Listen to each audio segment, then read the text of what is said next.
Qizig'i Qo'rg'on-tepadan Andijonga shofir borguncha har 10 minutda telefon qilib turdi.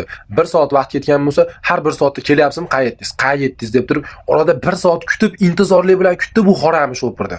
Xullas bu mashka kakashka akalar Real taksida pulini Andijonda shofirdan undirtirdi, lekin berganimiz yo'q biz. U odam to'g'ri tushunib ketdi. Andijonda shofirning pulini hayolida Quvani shofirdan olib beraman deyapti. Quvani shofir bo'lib men gaplashdim. Men gaplashsam, shu odamga 180 ming berib yuboring, kelganingizdan keyin pulni men beraman sizga deyapti. Men aytdim, yo'q dedim. Pulni dedim, o'zingizlar kelishib olinglar, meni pulimni borganda bera olasiz desam, unamadida, bo'lmasa Asakani shofiriga berib olinglar deyapti hali bolaga. U quvali bo'lsa, keyin o'ylanib qoldim. Bu Asakada nima bor bu xoramiga? Aka men keldim. Bir dona ekan o'zi, aka Quvon shofiri. Bo'ldi, beryapman. Alo, assalomu alaykum. Assalomu alaykum. Rahmat aka, yaxshimisiz? 50 ming so'm. Odam yo'q. Yo'q, odam yo'q. Bilmayman. Asakaga jo'natasizmi, Qo'qonga anaqa Quvagami?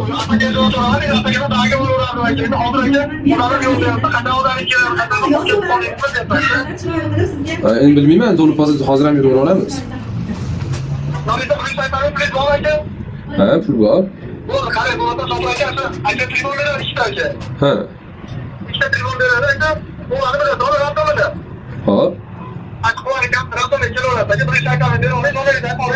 Odam to'lmasa-chi? Odam to'lmasa men nima qilaman? Boshqa shofirdan berib yuborishim kerak-da. Bu yoq bilan.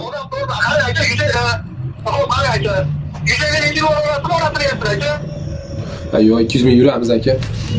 Odam qancha?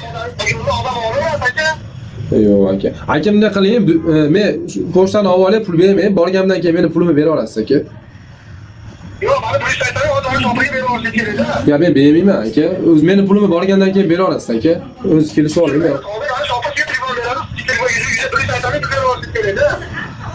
Yo'q aka, qarang, men o'zimning pulimni bering, pochtani pulini. O'zingiz kelishib oling bu bilan. Bu aka.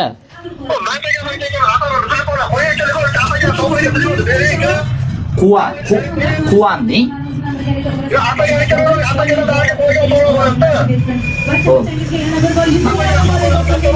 Ha. Asakani shofirlar qaytira.